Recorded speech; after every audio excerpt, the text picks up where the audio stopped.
భద్రాచలం దగ్గర గోదావరి వరద పెరుగుతుంది. నీటి మట్టం 52.70 అడుగులకు చేరింది.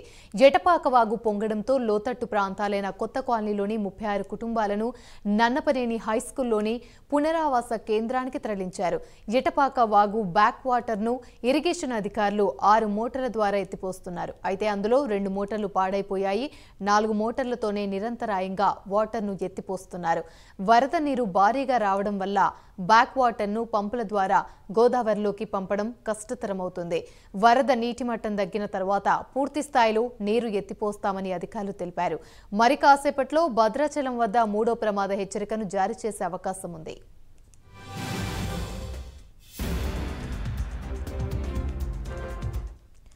రైట్, ఇదే అంశానికి సంబంధించి మరిన్ని వివరాలు మా ప్రతినిధి రజనీకాంత్ అందిస్తారు. రజనీకాంత్, చెప్పండి, మరి కాసేపట్లో భద్రాచలం వద్ద అయితే 3వ ప్రమాద హెచ్చరికను జారీ చేసే అవకాశాలున్నాయి. దీనికి సంబంధించి అప్డేట్స్ ఏంటి? భద్రాచలం వద్ద గోదావరి మొహబూర్ రూపం దాల్చిందని చెప్పవచ్చు. ఈ వారం రోజుల కాలంలో ఇప్పటివరకే 3 సార్లు 2వ ప్రమాద హెచ్చరిక జారీ చేసి 2 సార్లు ఉపసంహరించిన ఘటన నెలకొంది.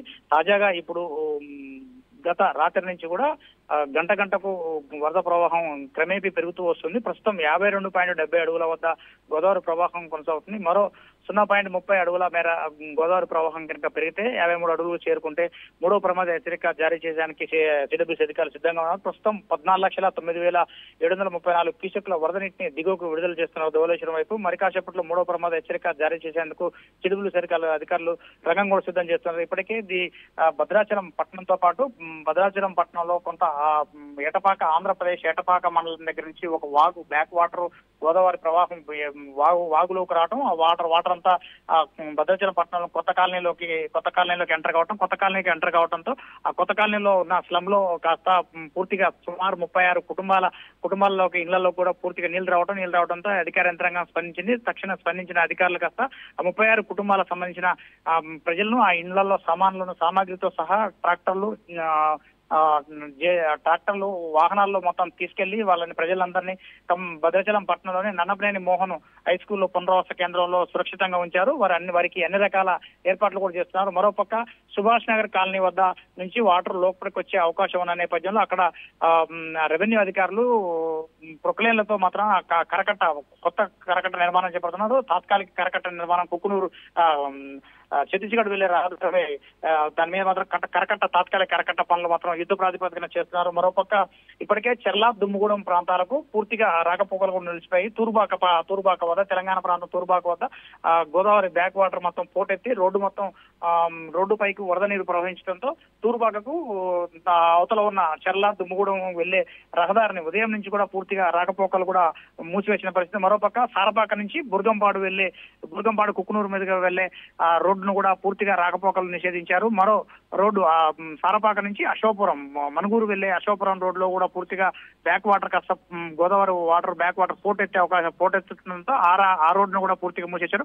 మరోపక్క కుక్కునూరు నుంచి భద్రాచలం పట్టణం నుంచి సిఆర్పిఎఫ్ క్యాంప్ ఏరియా నుంచి సరస్వతి శిశు మందిరం ఏరియా నుంచి ఛత్తీస్గఢ్ ఒరిస్సా వెళ్లే రహదారిని కూడా పూర్తిగా నిన్న ఉదయం నుంచి కూడా పూర్తిగా అధికారులు మూసేసిన పరిస్థితి కనబడుతుంది.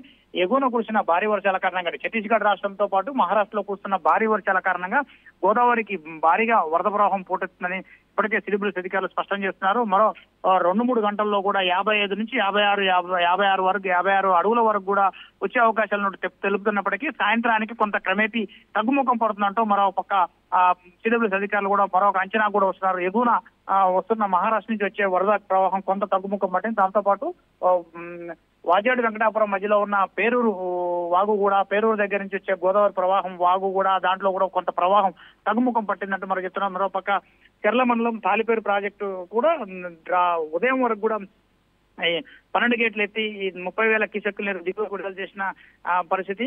తాజాగా మధ్యాహ్నం 1 గంట నుంచి కూడా 25 గేట్లు ఎత్తి దాదాపు 1,07,714 క్యూసెక్ల నీటిని గోదావరిలోకి వదులుతున్న పరిస్థితి కూడా ఉంది. ఆ ప్రవాహం కూడా 1,00,000 క్యూసెక్లు, అది కూడా చెర్ల నుంచి ఇచ్చే తాలిపేరు ప్రాజెక్టు నుంచి వచ్చే వరద ప్రవాహం కూడా గోదావరికి యాడ్ కావడంతో భద్రాచలం వద్ద గోదావరి మహగ్గుర పొందాల్సిందని చెప్పొచ్చు. మూడో ప్రమాద హెచ్చరిక దాటి కనుక గోదావరి ప్రవాహం కొనసాగితే కనుక భద్రాచలంలో ఏఎంసీ కాలనీతో పాటు సుభాష్ నగర్ కాలనీ, మరొక కొన్ని కాలనీలకు వరద ప్రవాహం ఉండే అవకాశమే. మరోపక్క బుర్గంపాడు మండలంలో పోలవరం ముంపు గ్రామాలైన దాదాపు 8 మండలాలకు కూడా పూర్తిగా నిరాశ్రయాలయ్యే అవకాశాలు కనపడుతున్నాయి. మరోపక్క చెర్ల, దుమ్ముగూడెం మండలాల్లోని 8 నుంచి 9 గ్రామాలు కూడా 53 నుంచి 55 అడుగుల మేర కనుక గోదావరి ప్రవాహం కొనసాగితే బ్యాక్ వాటర్ పోటెత్తే అవకాశాలను చెర్ల, దుమ్ముగూడెం మండలాల్లోని 8 నుంచి 8 విలేజ్లు కూడా పూర్తిగా నిరాశ్రయాలయ్యే అవకాశాలు ఉన్నాయి. ఈ నేపథ్యంలో జిల్లా కలెక్టర్ జితేష్ పాటిల్ తో పాటు ఎస్పీ రోహిత్ రాజు కూడా రెవెన్యూ అధికారులతో పాటు పోలీస్ యంత్రాంగాన్ని కూడా సిద్ధం చేశారు. మరోపక్క 2 ఎన్డీఆర్ఎఫ్ బృందాలను కూడా భద్రాచలం కేంద్రంగా ఒకటి, చెర్ల కేంద్రంగా కూడా ఎన్డీఆర్ఎఫ్ బృందాలను కూడా అందుబాటులో ఉంచారు. మరోపక్క వాగులు, వంకలు పొంగి పొరలే ప్రదేశాల్లోకి ప్రజలు కూడా ఎవరు బయటికి వెళ్ళొద్దు. దాంతో పాటుగా పశువులను కూడా మేతకు పంపొద్దు, జాలర్లు కూడా చేపలు పట్టడానికి వెళ్ళొద్దు అంటూ మాత్రం ఇప్పటికే ఆదేశాలు కూడా స్ట్రిక్ట్ గా జారీ చేసిన పరిస్థితి కనపడుతుంది. ఎక్కడెక్కడైతే ముంపు గ్రామాల పరిసర ప్రాంతాల్లో సుమారు 5 మండలాల్లో సుమారుగా 9 పునరావాస కేంద్రాలను కూడా అందుబాటులో ఉంచినట్టు కూడా జితేష్ పాటిల్ జిల్లా కలెక్టర్ తెలుపుతున్నాడు. Right, thank you.